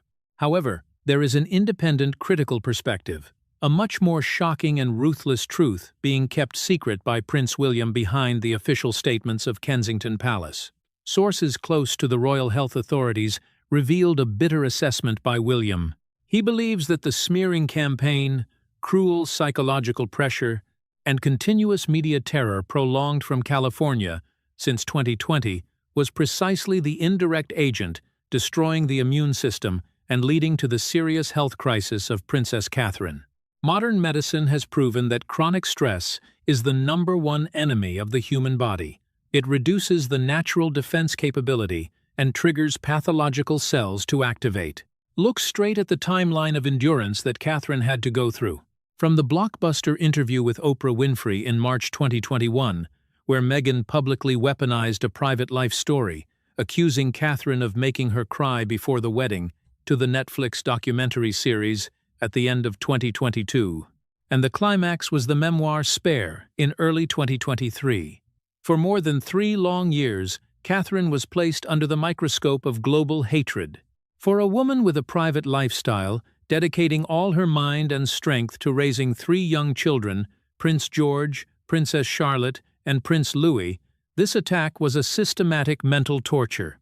William had to witness his wife breaking down, losing sleep, and exhausted under the pressure of unfounded allegations of racism from the allies of the Sussex house. In the mind of the Prince of Wales, the timeline of Catherine's physical decline perfectly matches the climaxes of the dirty media campaigns from Montecito. He does not view Harry as a younger brother who is losing his way. He views Harry and Meghan as those who indirectly pushed his wife into the emergency room. This is no longer a dispute over property or reputation. This is a biological hatred, a life-and-death battle to protect the life of the woman he loves. Precisely for this reason, all efforts to negotiate using back channels by Harry become ridiculous and worthless in the eyes of William. How can you shake hands, share a phone number, or sit at the same dinner table with the person you believe contributed to pushing your wife into a life-and-death battle with dangerous cancer? The toughness of William is not a negotiation tactic. It is a life sentence with no chance of reduction for the treacherous younger brother. When King Charles III, at 77 years old, and in a precautionary treatment phase in 2026, shows the soft heart of a father wanting to see his children reconcile before closing his eyes, William stands up like the most solid fortress to dismiss that intention. The Prince of Wales does not only protect Catherine, he is drawing a new precedent for his governance philosophy in the future. The unprecedented toughness of William toward Harry has created an undercurrent changing the entire power landscape at Buckingham Palace. It proves that the Prince of Wales is looking forward with an iron administrative mindset, ready to confront precisely the compromising decisions of his father to protect the long-term stability of the monarchy. The exclusive backstage report from the reputable writer Tom Sykes on the Royalist column has exposed a dramatic undercurrent civil war that is reshaping the entire power structure at Buckingham Palace. This is no longer a simple family conflict, but a direct confrontation over governance philosophy between two generations. On one side is the reigning King Charles III, who is facing illness at age 77 and carries the mindset of a father wanting to clean up the ruins of his children before it is too late. On the other side is Prince William, the future king, decisive, realistic, and uncompromising. According to Sykes, William strongly opposes the soft, compromising trend of his father toward Harry. For William, the palace opening back channels to prepare for a public reconciliation moment between father and son at the upcoming Invictus Games event held in Birmingham is a serious strategic mistake, risking damage to the legitimacy of the monarchy. Looking deep into the nature of this confrontation, we need to provide an independent critical perspective on the iron governance mindset of the Prince of Wales. As William grows more mature and confident in his position, he no longer acts like an obedient son, but is marching to the beat of his own drum. William is applying an ultimate iron law for his future governance philosophy. Once you have chosen to commercialize royal secrets, selling out the trust of the family in exchange for lucrative contracts with Netflix or Spotify, you will be permanently erased from the privilege system. There is no gray area, no trial period, and absolutely no way back. William understands that the survival of the monarchy in the 21st century is not based on obsolete blood ties, but on discipline, absolute loyalty, and the value of public service. If Harry can return after trampling on the institution, then the entire sacred foundation of the royal family will collapse. To prove this tough stance, William used a dark historical precedent right within the family, the scandal of Prince Andrew. The Prince of Wales believes that he himself has been completely vindicated through the way the crisis related to his uncle was handled. When shocking files from the New York court about the Jeffrey Epstein case were exposed to the public, it was William, not Charles, who urged Queen Elizabeth II to strip all military titles and royal status of Andrew in early 2022. William's position at the palace has always been consistent and clear. Once a royal member has stepped across the red line of morality or loyalty, they must be completely expelled from the protective ring to protect the big picture. William considers the silent efforts to reintegrate or restore the reputation of Andrew recently as a public relations disaster, and he is seeing exactly that mistake being repeated when Charles shows hesitation with Harry. William does not accept Meghan Markle making unfounded allegations of racism aimed at Catherine and the King, and then later everyone can smile together on the palace balcony as if nothing happened. For William, the tolerance of his father is not altruism, but weakness colluding with betrayal. This unprecedented steadfastness has turned William into a realistic central force at Buckingham Palace, overshadowing even the influence of veteran royal advisors. He is establishing a wordless message sent to all the remaining members. The era of compromise, cover-up, and concession under the new era will no longer exist. Those who choose to stand outside the boundary for profit will have to accept the fate of being permanently banned in the dark, regardless of which royal blood they carry in themselves. Yet, precisely this isolation and strict iron law of William in London threw a bucket of cold water on the illusion of the couple on the other side of the ocean. When all royal doors are officially welded shut, the cover of a free, rich, and powerful life in California begins to crack, exposing a humiliating reality of the fading Sussex Empire in Montecito. Let us look straight into this brand rift right now. The rock-solid toughness of Prince William in London threw a bucket of cold water on the illusion of the couple on the other side of the ocean. When the royal door is officially welded shut, the cover of a free, rich, and powerful life in California also begins to crack, exposing a humiliating reality of the fading Sussex Empire in Montecito. To understand this decline, we must look straight at the realistic images recently recorded in California, instead of the glossy press releases self-directed by their own public relations machine. At the latest charity polo match, the lenses of the paparazzi captured a deeply symbolic moment. Prince Harry stood isolated, his face clearly showing a bewildered and lonely expression on the grass. The only person he could cling to, conversing in an awkward manner, was Nacho Figueras, his longtime polo friend. The photo of Harry looking at Nacho with eyes craving a connection became a subject of mockery on social media. It exposed a bitter truth. Behind the back of this prince, there is now not a single childhood friend left from England, no close brothers from the military, and a complete absence of loyal courtiers. Harry, a man once sought after by millions, is now lonely to the point of having to cling to a friend who is on the payroll of commercial events. The humiliation did not stop there. Another event taking place within the week in Los Angeles made royal observers place a big question mark: the book launch of the famous chef José Andrés. Everyone knows José Andrés is a strategic ally, an extremely close friend of Meghan Markle, a person who once appeared prominently on her Archetypes podcast. Yet, at the party gathering these powerful faces, Harry appeared completely all alone. Meghan Markle disappeared in a strange way. This absence immediately ignited suspicions about an undercurrent rift in the relationship of the couple, even though sources from Montecito rushed to give the eternal reason that Meghan had to stay at home to take care of the two young children because she did not want to bother the four nannies and grandmother Doria Ragland. This clumsy explanation cannot cover up a reality. The joint Sussex brand, once valued at hundreds of millions of dollars, is now being torn apart miserably. Looking deep into the nature of this rift, we need to provide an independent, critical perspective on the so-called freedom that Harry traded his entire family to win.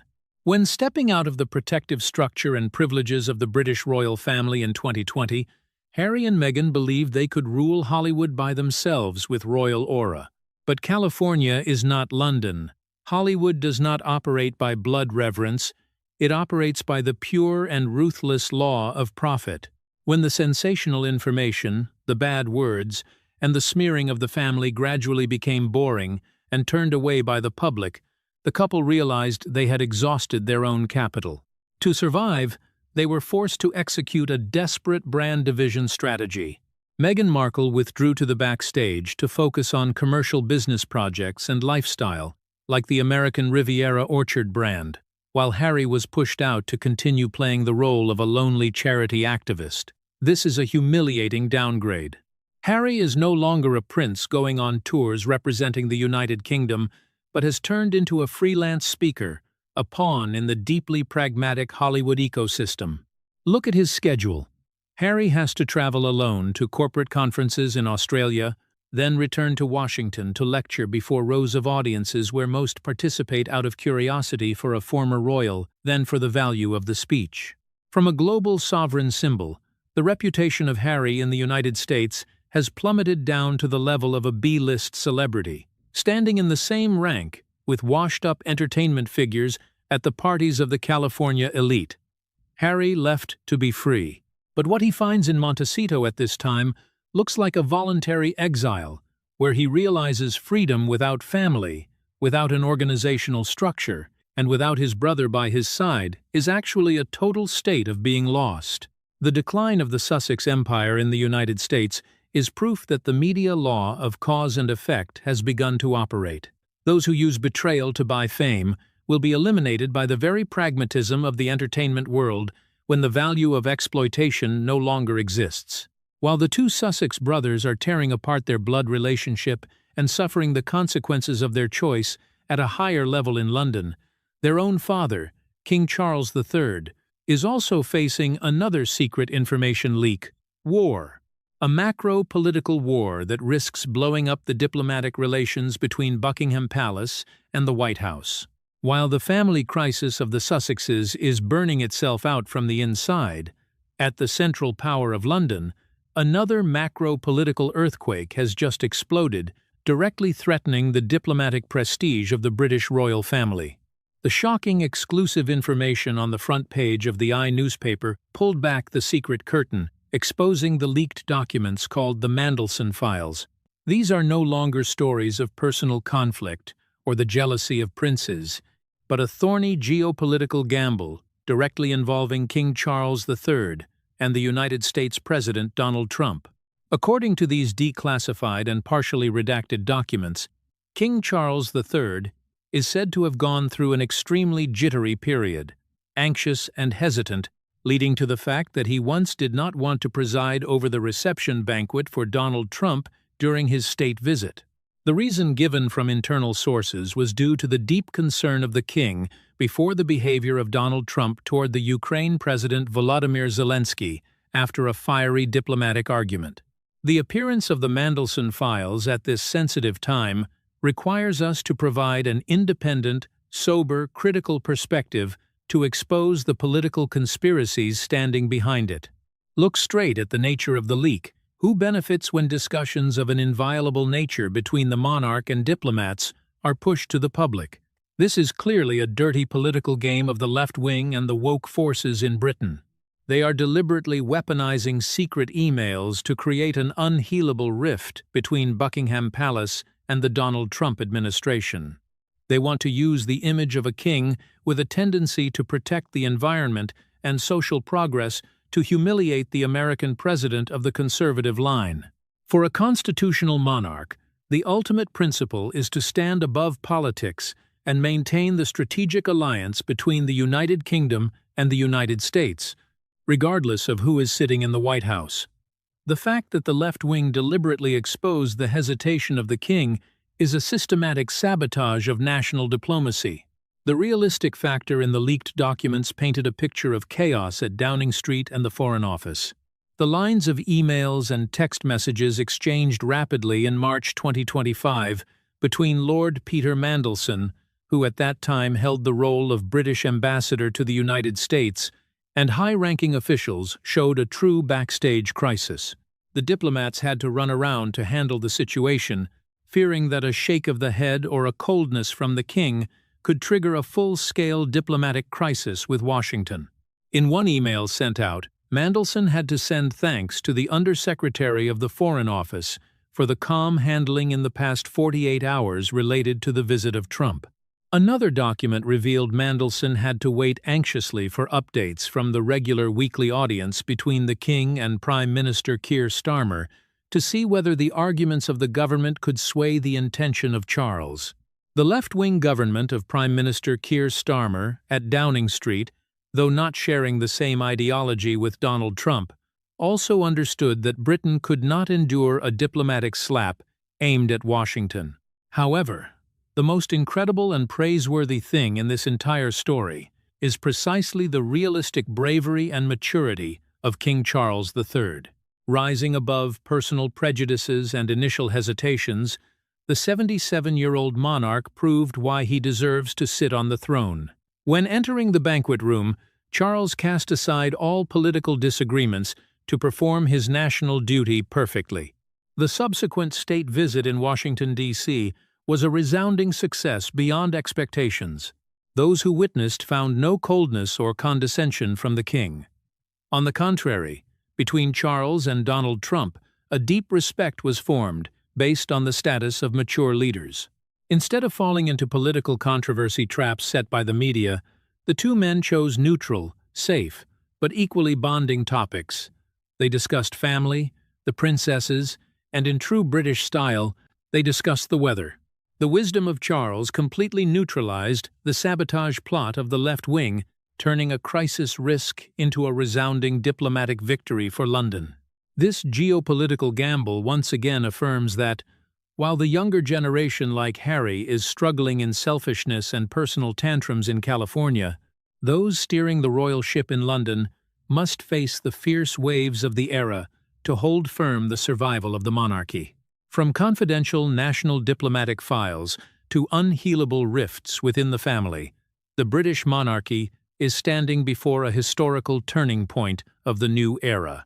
And when all the media noise subsides, the biggest question still lies with the woman holding the emotional key of the entire dynasty. When all the media noise subsides and the pawns on the royal banquet table are rearranged, the panoramic picture of the Windsor power chessboard emerges with a grim polarization.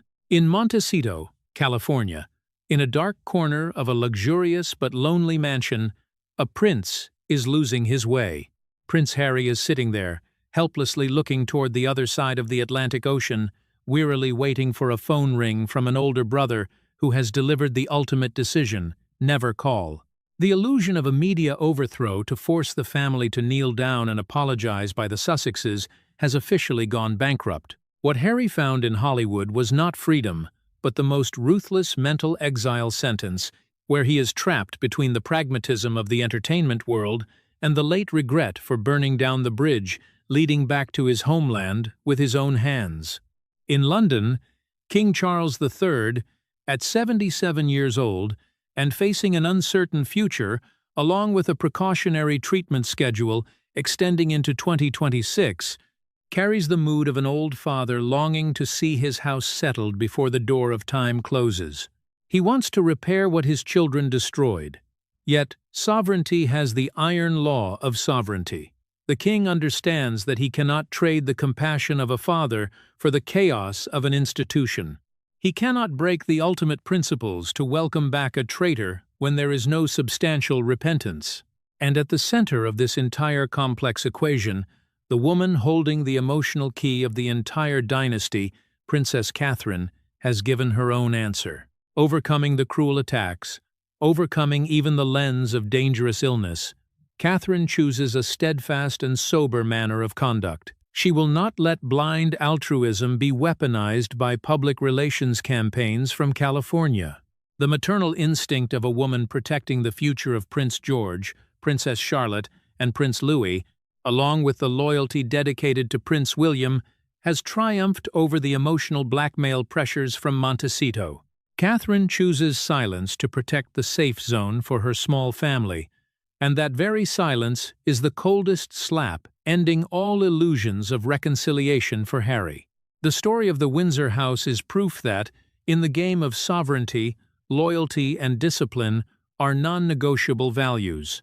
Those who choose to sell out their family in exchange for momentary aura will have to accept the fate of being permanently eliminated from the flow of history. Thank you for accompanying me throughout the journey of exposing the deeply dramatic hidden corners of the British royal family today. In a world flooded with information directed and distorted by mainstream media, searching for an independent, sharp, and direct perspective has never been so important. That is why we are here, protecting the value of truth and unfiltered freedom of speech. If you appreciate in-depth analysis and are not afraid to look straight at the nature of the matter, please press the channel's subscribe button right now. Turn on the notification bell icon so as not to miss any video. Goodbye, and see you again in the next stories. Amid the widening rumors surrounding the health of King Charles III, an unexpected announcement from Buckingham Palace has immediately shaken the United Kingdom and captured the attention of the entire world. Within just a few hours, questions about the future of the monarchy, the role of Prince William, and the stability of the British royal family became the focus of international media. The decision of a monarch to abdicate is always a rare event in modern British history. It is not merely a transfer of power, but also a moment that can shape an entire era. And when the name Charles is placed at the center of those speculations, all eyes turn to Buckingham Palace to seek answers. But what truly happened behind the palace gates? Is this a decision that has been prepared for a long time? Or is it a reaction to the growing pressures the king is facing? In our video today, we will analyze the information being circulated, the notable signs behind this shocking announcement, and what it could signal for the future of the British royal family. In recent weeks, Britain has been holding its breath over news surrounding King Charles III. At 76, the monarch once praised for his steadiness and sense of duty has become the subject of deep concern. His once-packed royal schedule has been repeatedly cancelled, with no clear explanation from Buckingham Palace. The grand ceremonies where he once appeared confident and commanding have been replaced by short statements, "The king will not attend due to health reasons." At first, the public dismissed it as simple fatigue. After all, Charles is of an age where rest is understandable. But everything changed when reporters captured a troubling moment outside St. George's Chapel. The king's face was pale, his steps unsteady, his hands trembling slightly. A royal aide rushed to steady him, but the footage spread across British media within hours. People began asking, "Is the king's health worse than the palace admits?" According to close sources, the king's personal physician, who has been by his side for years, has issued a stern recommendation. Charles must withdraw from public duties for a significant period to focus on treatment and recovery. Some reports even suggest his condition involves complex internal treatments, possibly linked to the immune system. Still, Buckingham Palace remains silent, stating only that the king continues to carry out light duties from his private residence. Since then, the media has been kept at a distance. The few public images that have surfaced show a thinner Charles, his eyes tired, his complexion pale. In a recent video address to a charity organization, observant viewers noticed him pausing frequently to take deep breaths. His voice was raspy, his tone weaker than usual. It left many fearing that his illness may have advanced faster than anyone expected. A staff member at Clarence House cautiously revealed that the atmosphere inside the royal residence feels different. Schedules are constantly rearranged. Staff have been told to avoid speaking to the press, and security presence has intensified. On certain mornings, entire corridors are sealed off for hours so the king's doctor can move freely between rooms. No one says it aloud, but everyone knows something isn't right, the staffer shared anonymously. Outside the palace walls, concern is spreading fast. Social media is flooded with questions. Where is the king? Why is the palace hiding the truth? Some media outlets have openly criticized Buckingham Palace for its lack of transparency regarding the health of the head of state. The uproar grew louder when major broadcasters like BBC and Sky News were reportedly instructed to keep their distance from health-related inquiries about the king. For many, it feels eerily reminiscent of the final years of Queen Elizabeth II, when the truth about her declining health remained hidden until the very end. Even so, there are those who believe King Charles is quietly enduring his struggles, determined not to let his health become an object of pity. A royal historian observed, "He waited more than half a century for the throne. No one understands the weight of kingship better than he does. Perhaps out of pride, he refuses to let the world see his weakness. On the rare occasions he has appeared in public, Charles still tries to smile. He waves to the crowds, though every gesture seems heavier than before." At a ceremony in Windsor, he was seen leaning gently on a wooden cane, something never seen in previous years. His eyes, once bright and resolute, now carry a quiet weariness that no camera can hide. Experts in body language have noted that he's carrying far more than physical fatigue, it's psychological pressure. Key meetings at Buckingham Palace have been shortened, with most responsibilities delegated to senior advisors and secretaries. One insider revealed that there are days when the king works no more than 2 hours before retreating to his private quarters to rest. Reports he once reviewed personally are now delivered as brief summaries. Several senior aides even admitted that Charles has begun forgetting small details during discussions, something that never used to happen. In an attempt to calm public concern, the palace released a new photograph of the king at his desk, but it backfired instantly. Viewers immediately noticed the striking changes: his face thinner, his wristwatch hanging loose, and his wedding ring appearing to slide down his finger. Thousands of anxious comments flooded social media. "He doesn't look well at all. That's not the Charles we saw last year." When King Charles was crowned, he made a promise that touched the nation. "I shall serve until the very last of my strength leaves me." And now, that vow seems to be coming true. No one can confirm the full extent of his illness, but it's clear his health is no longer what it once was. The man who waited a lifetime to bear the weight of centuries-old tradition is now facing the limits of his own body. In these somber days, Buckingham Palace has fallen into an uncanny silence. The once bustling corridors echo only with soft footsteps and the quiet creak of doors as nurses come and go. No one speaks it aloud, but everyone senses that something is approaching. A change, perhaps temporary, perhaps forever. And amid that silence, one question lingers. If the king's health truly fails, is the monarchy standing at the most critical turning point in modern British history? Behind closed doors, the first private meetings have already taken place. The sound of ceremonial bells has faded, replaced by late-night gatherings where every breath carries unspoken anxiety. From London to Clarence House, a heavy tension hangs in the air. Those close to the crown say the palace hasn't felt this still since the passing of Queen Elizabeth II. For those within royal circles, it's understood that when the king's health declines, the true danger isn't just the illness, it's the power vacuum that follows. And indeed, factions within the palace have begun to stir. Outside, the media are kept at arm's length. Inside, meeting room doors are shut tight, thick velvet curtains drawn to block out the light. A quiet power struggle has begun. At Buckingham, senior advisors convened their first emergency session. No press, no ceremony, only familiar faces of the old court. These are men and women who once served the late Queen and now serve Charles, each well aware of what the word stability means in royal politics. Leading them was Princess Anne, the pragmatic, soft-spoken woman who has always placed duty above emotion. She looked around the room, her voice calm but firm. If my brother can no longer bear the weight, then the transition must be prepared before it's too late. That was the first moment the word abdication was spoken in an official meeting. No one responded immediately, but the exchanged glances said it all. For the first time, it was clear.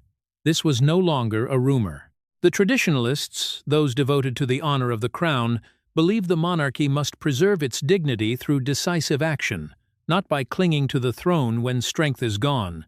A senior advisor who once served Queen Elizabeth II spoke slowly, his voice weighted with meaning. If Her Majesty were still here, she would choose honor over power. His words fell into the room like a stone in still water. Silence followed. For those who had watched generations of royals rise and fall, the message was clear: time itself can be the most merciless force of all. And time, it seems, is no longer on Charles's side. But elsewhere, at Clarence House, the private stronghold of King Charles and Queen Camilla, a very different atmosphere was taking shape. Those closest to the king refused to believe he should step down so soon. One trusted aide reportedly said, "His Majesty has waited his entire life for this moment. He cannot abandon the throne because of a few weary months." They called abdication a reckless act, warning that such a move would make Charles appear weak in the eyes of the people and jeopardize the continuity of the monarchy.